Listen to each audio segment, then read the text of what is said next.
Madagascar Bharat মহাসাগরের এই দ্বীপরাষ্ট্রটি বর্তমানে উত্তাল।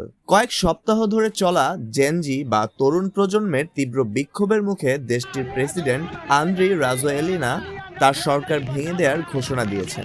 কিন্তু কেন এই বিক্ষোভ, আর এর পেছনের কারণই বা কি? এই বিক্ষোভের সূত্রপাত হয়েছিল নিত্যদিনের বিদ্যুৎ বিভ্রাট এবং তীব্র পানীয় জলের সংকটকে কেন্দ্র করে। মাদাগাস্কারের তরুণ প্রজন্ম যারা ভবিষ্যতের স্বপ্ন দেখছে, তারা দেখছে তাদের জীবনযাত্রার মান ক্রমাগত নিম্নগামী হচ্ছে। অর্থনৈতিক দুর্দশা, বেকারত্ব এবং মৌলিক নাগরিক সুবিধার অভাব তাদের রাস্তায় নামতে বাধ্য করেছে। তাদের স্লোগান ছিল স্পষ্ট, তারা পরিবর্তন চায়, উন্নত জীবন চায়।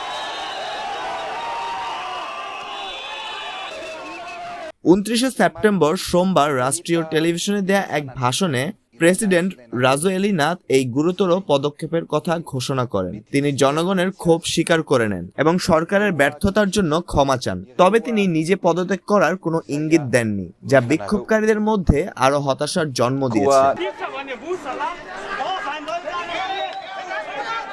এই বিক্ষোভের সময় সংঘর্ষ ও সহিংসতাও হয়েছে।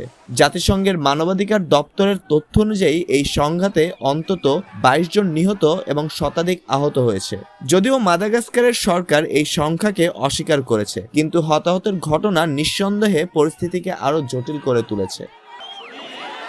প্রেসিডেন্ট জানিয়েছেন, নতুন সরকার গঠনের আগে বর্তমান প্রধানমন্ত্রী এবং অন্যান্য মন্ত্রীরা অন্তর্বর্তীকালীন ভিত্তিতে দায়িত্ব পালন করে যাবেন। কিন্তু এই সিদ্ধান্ত বিক্ষোভকারীদের কতটা সন্তুষ্ট করতে পারবে তা নিয়ে প্রশ্ন থাকছে, কারণ তাদের মূল দাবি ছিল প্রেসিডেন্টের পদত্যাগ।